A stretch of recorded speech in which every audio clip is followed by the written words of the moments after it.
want to thank you all again for your time and attention. For all those people who are watching online, we appreciate you contributing. If you do have any questions for us or for any of the speakers, please feel free to share them. Do it through the chat, which is on the tab, and we'll make sure to relay those questions that you have to the speaker as you present them.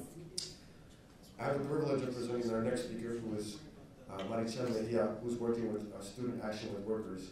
And their work was pretty, to be honest, I'm from an urban center.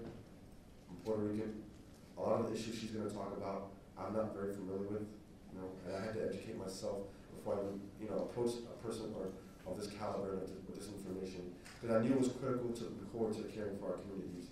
And that's the main reason we invited her today to speak to us, because there are many Latinos who are suffering and struggling in terms of getting access and equity, who reside on farms in rural communities. And that's the main reason we brought her here, to help educate us and enlighten us on the issues that they're facing. So please, without further ado, please help bring her with a round of applause and show her some of us say love.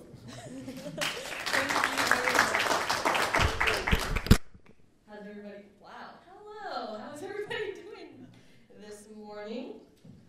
Thank you, Raymond. Ray, I suppose, for that introduction. Well, first of all, I'd like to say thank you to the Latino Medical Student Association for inviting me here to speak today.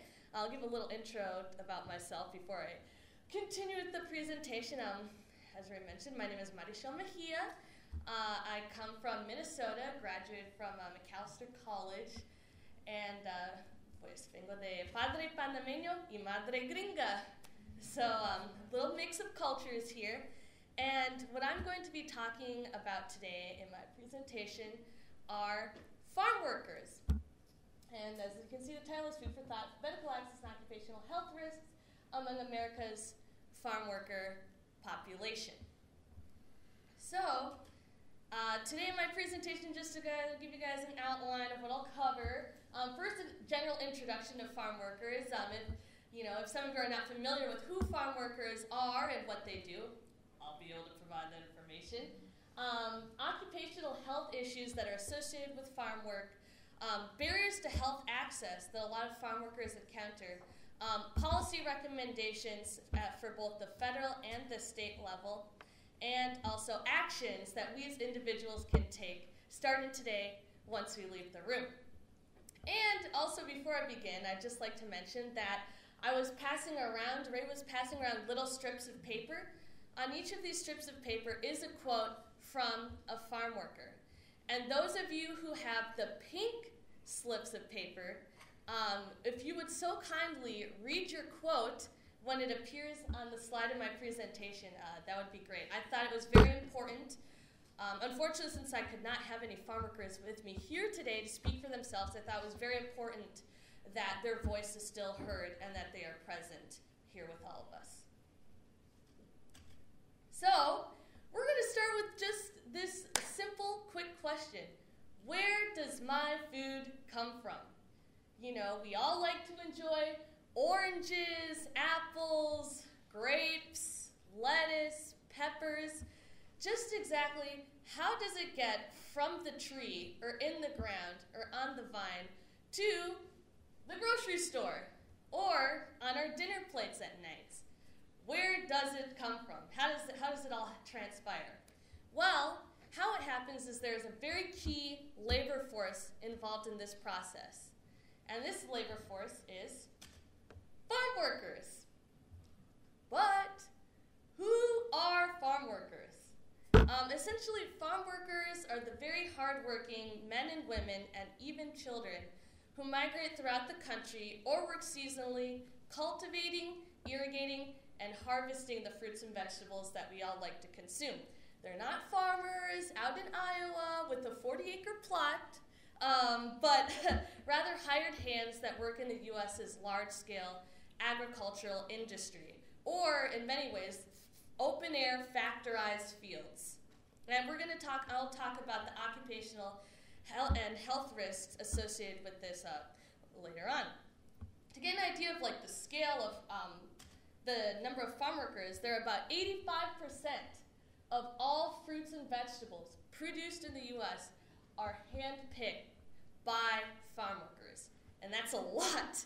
And it is estimated that there are over 3 million farm workers working here in this country.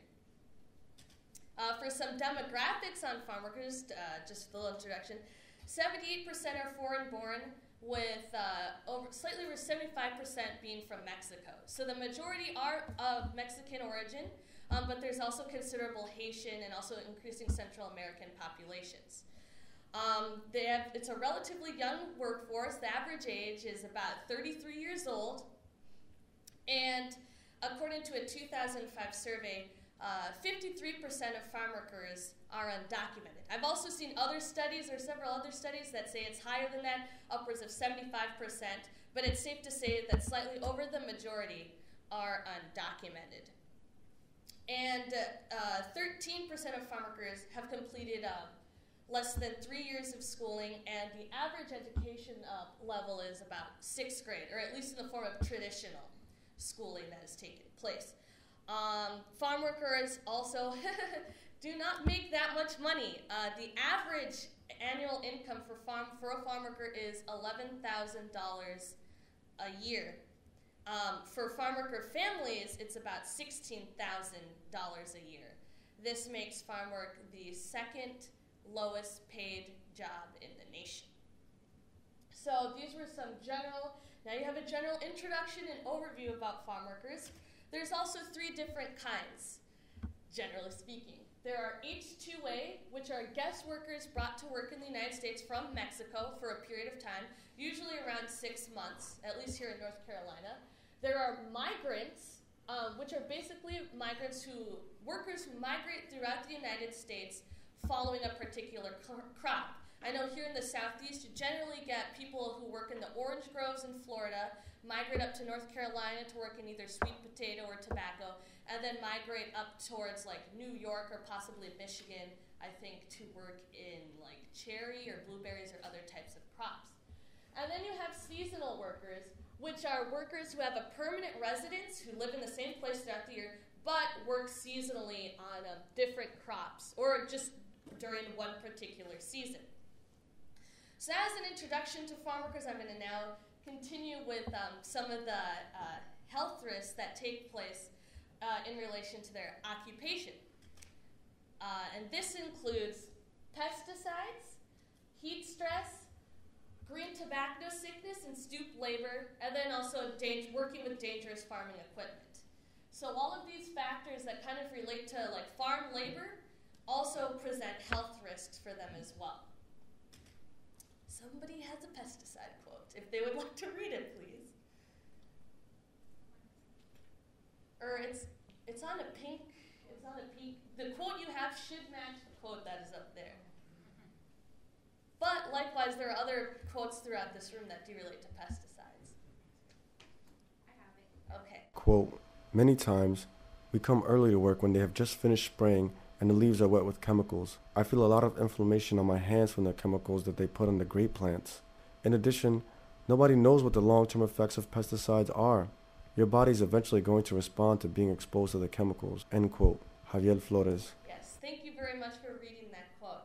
So as we can see from Javier Flores, who is a grape picker from California, farm workers have a lot of exposure to pesticides. And this is either, sprayed by hands when they're spraying the plants, or through self-propelled machinery, or through aerial application sprayed by a plane. And because of this, farm workers are exposed to pesticides either through breathing it in the air, getting it sprayed on them or spilled on them, or touching plants that have residue, or receiving pesticide drift either from the field that they're working in or an adjacent field. And because of this, farm workers suffer from the highest rate of toxic chemical injuries and skin disorders of any workers in the United States. And this causes acute and both long-term symptoms that are associated with pesticide exposure. Short-term would be nausea, vomiting, dizziness, headaches, and rashes and burns. Long-term, as we all know, would be cancer, sterility, and birth defects. And it's very interesting to note that EPA, Environmental Protection Agency, enforced worker protection standards in 1992, which required that employers provide pesticide protection training to their workforce, to the farm workers. However, many studies, such as a 2005 study in Texas, found that only 56% of farm workers reported had been ever received training or instruction in safe pesticide use. I know from my own experience working at a rural community health clinic doing outreach with migrant farm worker populations, one of the key components to our program is pesticide education, because oftentimes the farm workers have not received training on how to protect themselves when dealing with these dangerous chemicals. Furthermore, another study has shown that there has been issues with field sanitation and hygiene standards being met in the field, such as access to water and soap, so that if somebody gets sprayed with pesticides, they'll be able to wash it off themselves, at least through the skin, and also having a place to wash their clothes back when they return to the camps, should pesticides get on the clothing. And these are very simple things, and yet, in 1990, OSHA, the Occupational Safety and Health, I'm not sure if it's administration or authority, found that 69% of field workplaces were in violation of these regulations that were in place. So, as you can see, farm workers have a lot of exposure to pesticides, but the proper training to protect themselves, as well as the proper safety equipment in terms of water and hygiene sanitation standards are not being met at the workplace. Heat stress. Someone should have a heat stress Quote, "The work itself is not too easy or difficult. The only thing is that I suffer because of the heat. If you have an allergy or are weak, you will not be able to adjust to this job. With just a little bit of heat, someone can get dizzy or pass out. But we have to do it because there is no other option." End quote. Carlos Ramirez.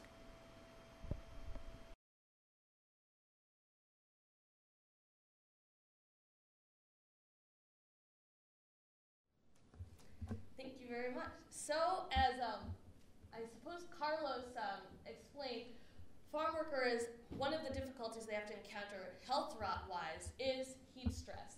Farm workers work very long, labor-intensive days, often waking up at, beginning work at 6 in the morning and not finishing till 6 at night. I know now some of the tobacco workers that I've been working with aren't leaving work until 8 or 10 o'clock at night. So this can be 10 upwards to 12-hour days, very long, working in very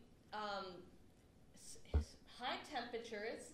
A lot of the areas where farm workers, for example, the Central Valley of California, which can get very hot, places like Florida where there's high temperatures and humidity, even here in North Carolina. I come from Minnesota, I tell you I've been suffering because it's very hot here. But imagine farm workers who have to work these long hours in these conditions and with a lot of direct sun exposure, because out in the field there's no trees for shade. From 1992 to 2006, 423 workers in agriculture and industries died because of heat exposure. Crop workers have an average annual heat-related death rate of 0.39 per every 100,000 workers, compared to 0.02 for all U.S. civilian workers. Besides the fact that farm workers have a lot of exposure to very high temperatures and very strong sunlight and humidity, they often have little access to shade or water, which are very critical for their health and to prevent heat stress. In 2005, the National Agricultural Workers Survey found that 20% of farm workers reported having no access to drinking water and cups. Even now, both when I was doing organizing work at the UFW in California and also here as working at a health clinic in North Carolina, even if there is water, you hear from a lot of the workers that it's either at a very long distance from where they're actually working, or the water just simply is not potable water. It's not good tasting water. So it's another issue. I know in California they have laws in place that require that employers provide shade for their workers, but oftentimes you go out to the fields, and it's very rarely that you find shade. I don't believe in North Carolina there even is a law requiring that employers provide shade for their workers. Furthermore, another work-related issue is that farm workers face a lot of pressure from their foremen and supervisors to meet high production quotas and are very encouraged to keep working fast. And if they need to go get a drink of water or if they need to take a 10-minute rest break, they're actively discouraged from doing so. And this is very dangerous for their health and contributes towards heat stress in farm workers because, as we all know, if one cannot take 10 minutes to recuperate your body or be able to take water when you're working in very high temperatures doing labor-intensive work, you could get heat stress or worse. So that's another issue associated with farm workers. So it has a quote on green tech. Quote, "Tobacco is very difficult. It's too much for one's health. Sometimes I lose my appetite or feel like throwing up," end quote. Miguel Angel. So as Miguel told us, farm workers can often, especially tobacco workers, which is pretty much dominant crop here in North Carolina, face a unique health risk due to the fact that they work with tobacco and consequently nicotine exposure.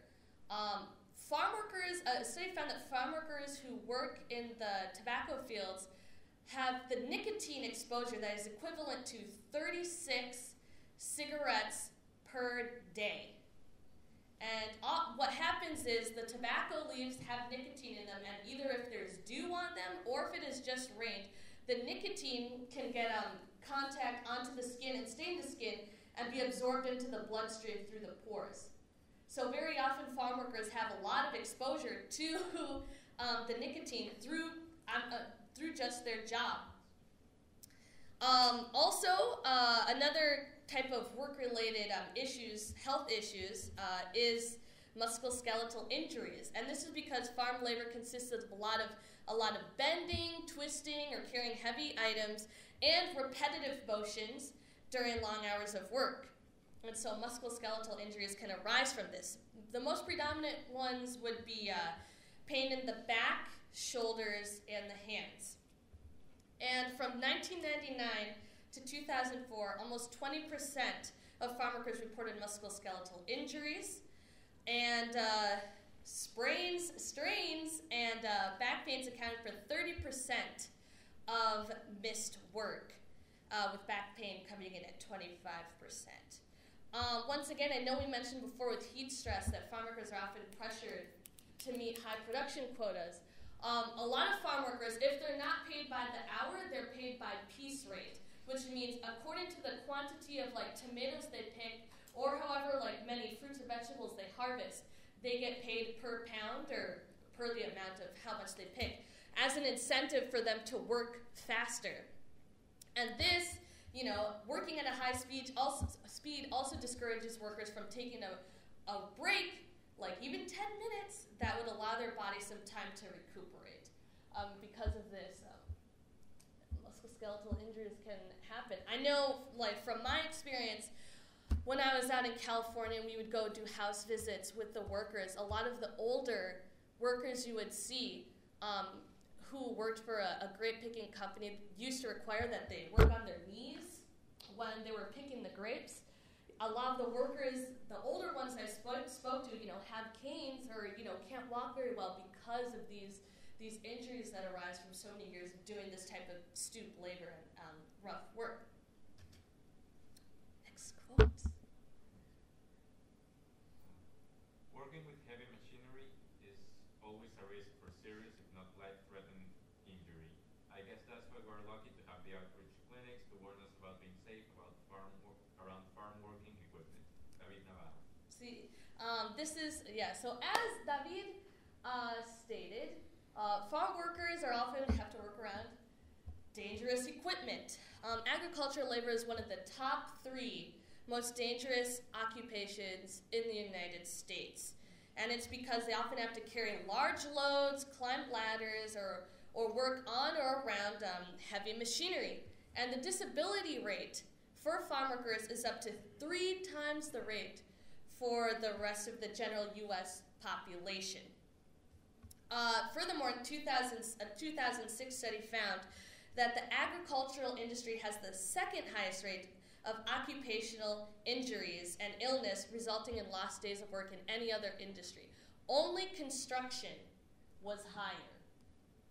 And a study from 1992 to 2001 found that the leading cause of fatal occupational injuries were from farm tractors, which account for 2,165 farm worker deaths.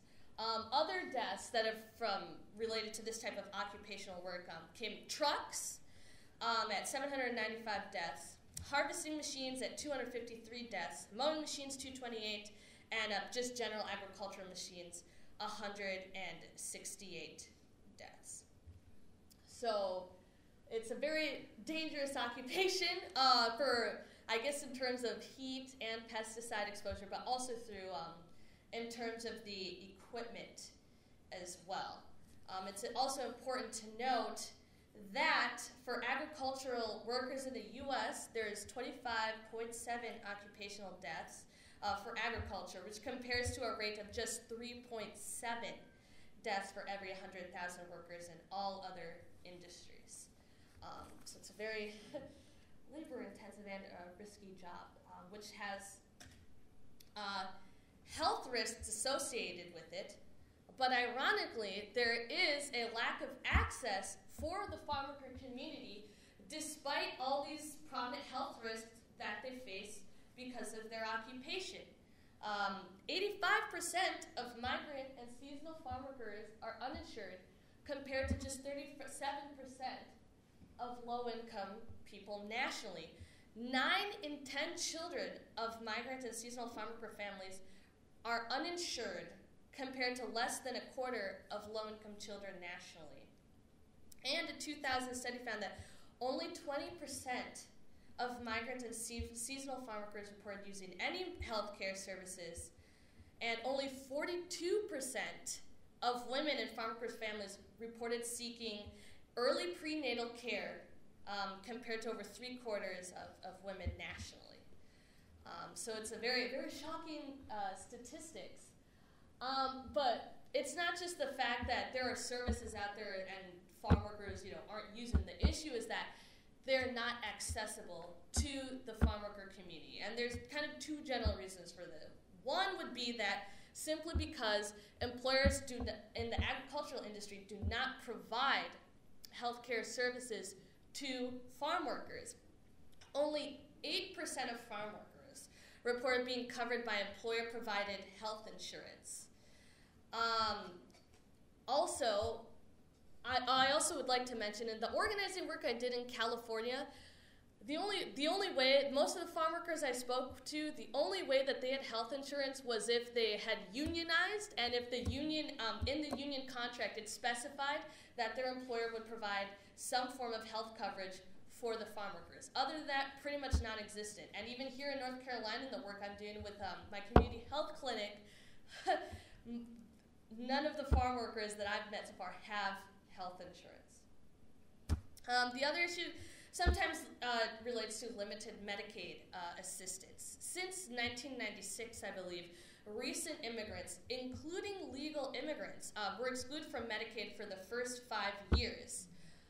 Also, in terms of financial eligibility, some states have monthly budgeting rules and also restrictive asset tests, which makes it difficult for farm workers to access Medicaid because they often have fluctuating incomes as well as employment-related assets. Furthermore, farm workers who may be eligible for Medicaid can still face barriers such as difficulties in completing the application and enrollment process given limited English skills, as well as inaccessible site locations.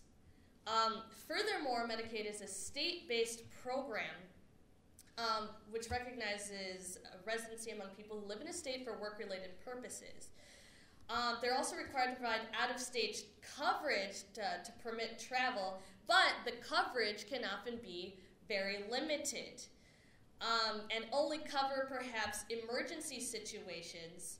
And farm workers can have difficulties encountering, areas that out-of-state providers that will actually honor like a traveling Medicaid card. It's very difficult, especially for the migrant workers who travel from state to state. You could be in Florida, go to North Carolina, and then New York. Even there's a stream that I believe that goes from Texas to Michigan, and maybe, I know there's some from Texas who go to my home state of Minnesota as well.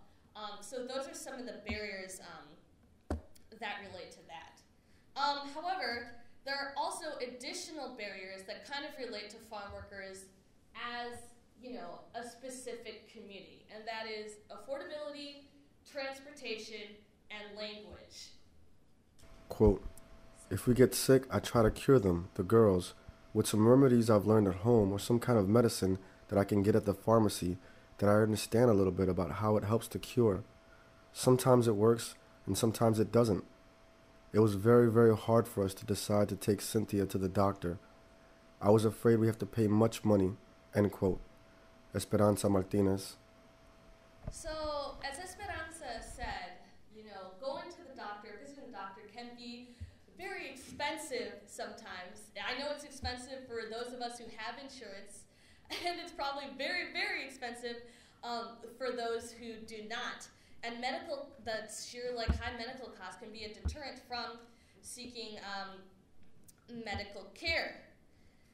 And oftentimes farm workers can rely on their own home remedies or postpone visiting the doctor until the situation becomes so severe that they need to go to the doctor or visit the emergency room, which can also bring costly bills. Furthermore, transportation is another issue in terms of medical access for farm workers. Oftentimes, at least the migrant workers are isolated in rural areas at migrant camps and don't have, they certainly don't have their own car. The only transportation they have is the bus that takes them to and from work in the morning. So being able to get to a clinic that may be 45 minutes away certainly poses barriers, as well as limited clinic hours. As was stated before, farm workers may not get off of work until 7 p.m. at night, 6, or maybe even 9 p.m. at night.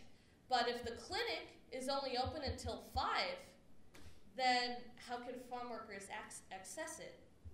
That is a barrier as well.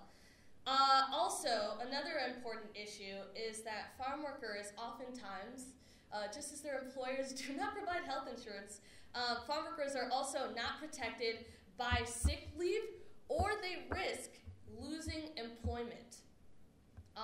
It's always a very difficult decision for farm workers to go to the doctor, seek medical attention, because A, their wages are so low. If they were to take time off of work, that's time off that they could be making money to support their families. Also, unfortunately, there are a lot of people who need jobs, who do need to work, and are working in the fields because of that. If they tell their employer that they need to take a day off, it's not uncommon for their employer to be like, well, there's a whole line of other people who are here who would be willing to take this job. If you don't want to work, fine, don't work, I'll get somebody else. So, and they're not protected by sick leave as well. So these are kind of the power dynamics that do restrict farm workers from seeking medical attention outside from these other barriers that they face. Another issue, too, is interpretation services. 81% of farm workers in the service speak Spanish, and only 18% speak English. So it's very critical that the clinics at the places that they do go to do have bilingual services to be able to serve the communities that are around them. If they don't, that serves as a barrier as well.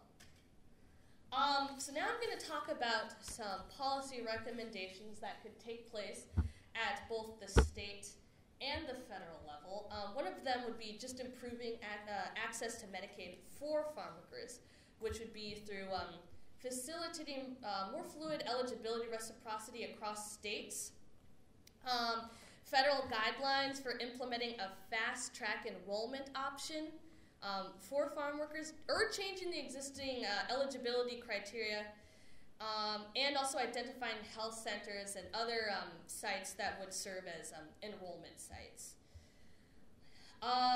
There also could be the creation of a federal coverage program for farm workers and their families, and increased federal or state funding for rural community health clinics and programs so that they can do outreach, provide these transportation services for the farm worker communities. At the federal legislation level, I'm going to be very frank and honest about this. There do need to be more laws passed that protect the rights of agricultural workers. Farm workers are excluded from the National Labor Relations Act, which protects the rights to collectively bargain. And I think it would be very critical if the collective bargaining rights of farm workers was acknowledged or put in place in the form of a law, so that way farm workers can negotiate through a union contract for company-provided insurance, sick leave, that water and rest breaks are accessible to them without fear of retaliation from their boss, and that there are grievance procedures set up at the workplace. Also federally, they could do more like federal standards to improve the housing conditions that farm workers stay at. I know I didn't touch on this in the presentation, but the housing conditions of many migrant and many H-2A guest workers in the camps are not very good. And this definitely poses health risks for the farm workers as well. As I said, for example, a washing machine.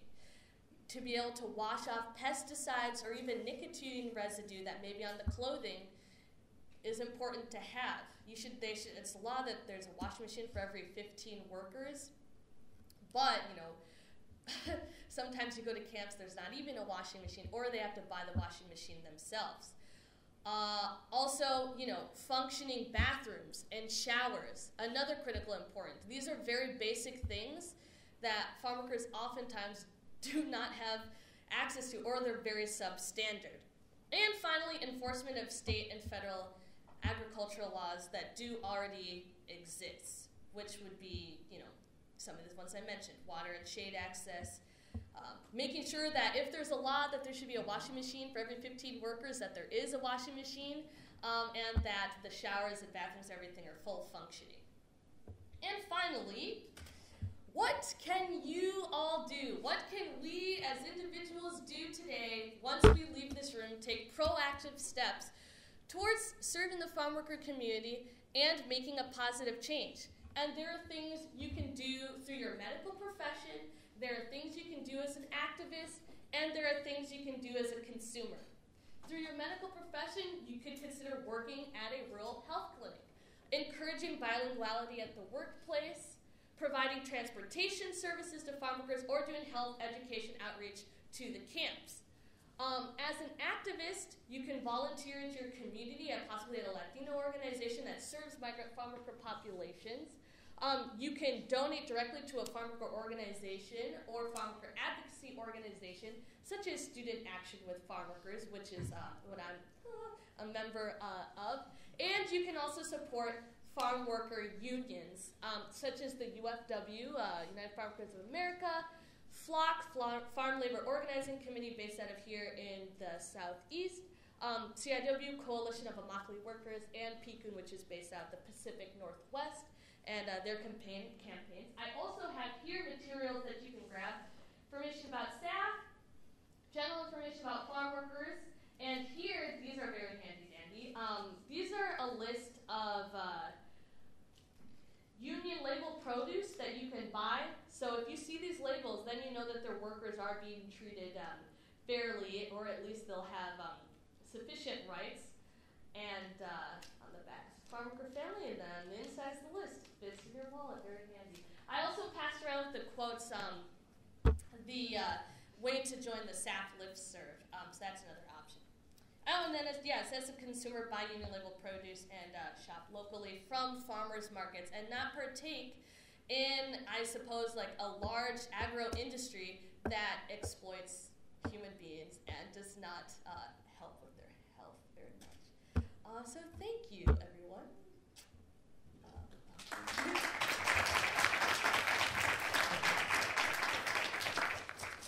We do have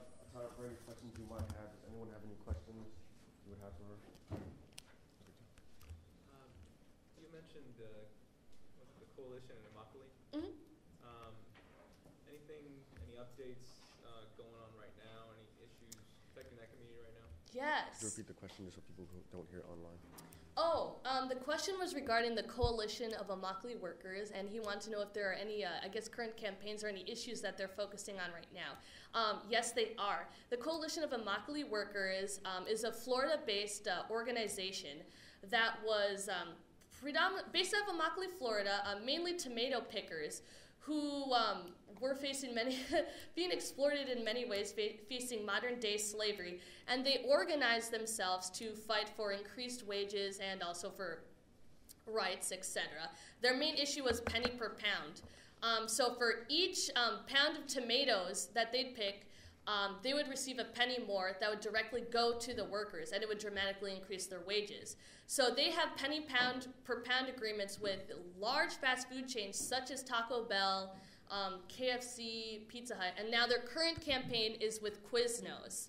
So you can go check out the CIW website online and look for ways that you can get involved with their campaign against Quiznos. They also have one with Trader Joe's. So those are some issues and actions that they're focusing on right now.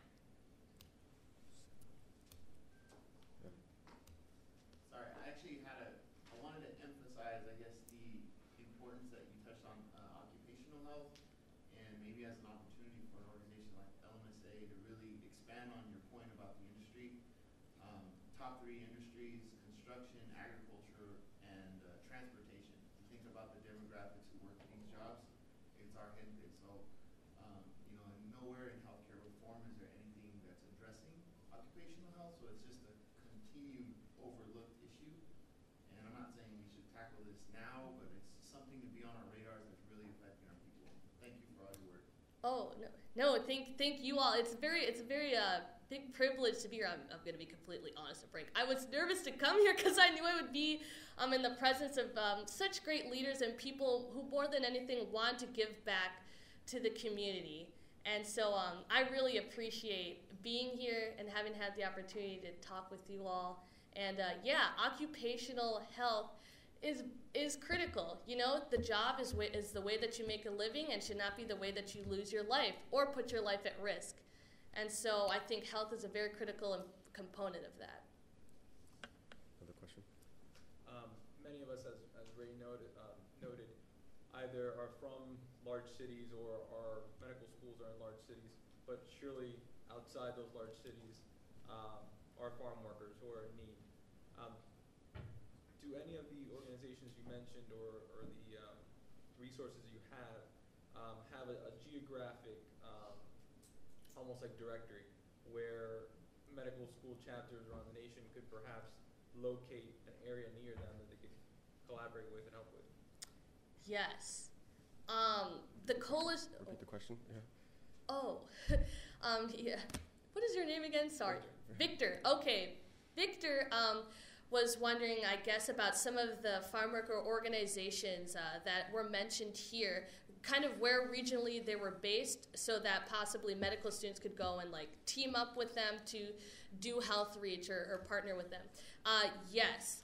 A lot of the ones that were listed here were unions or very large farmworker organizations. The Coalition of Immokalee Workers is based out of Florida, but they're also active here too in the Southeast. The UFW is primarily based out of California, Washington, Arizona, kind of like the western part. PCOON is based out of the Pacific Northwest. And then Flock is based out of Ohio, and also they're doing a lot of organizing work here in North Carolina. But I think there's a lot of farm worker organizations out there. They're probably small, but a little bit difficult to find, just like the camps. But they are out there. And I know for anybody who is here from North Carolina, there is the Farm Workers Project, North Carolina Farm Workers Project, based out of Benson, North Carolina. And we actually take medical students from Chapel Hill, and I think a couple of Duke students, to go and do health outreach. So, and there's also SAF, Student Action with Farm Workers, which is based right at the Center for Documentary Studies here at Duke. So regionally across the U.S., there's definitely farm worker organizations out there. There is even one from Minnesota that I didn't know about, Centro Campesino. So it takes a little bit of searching, but you can find. Oh, yes, sorry. Let's go ahead and thank her once again for coming here and educating us on this issue.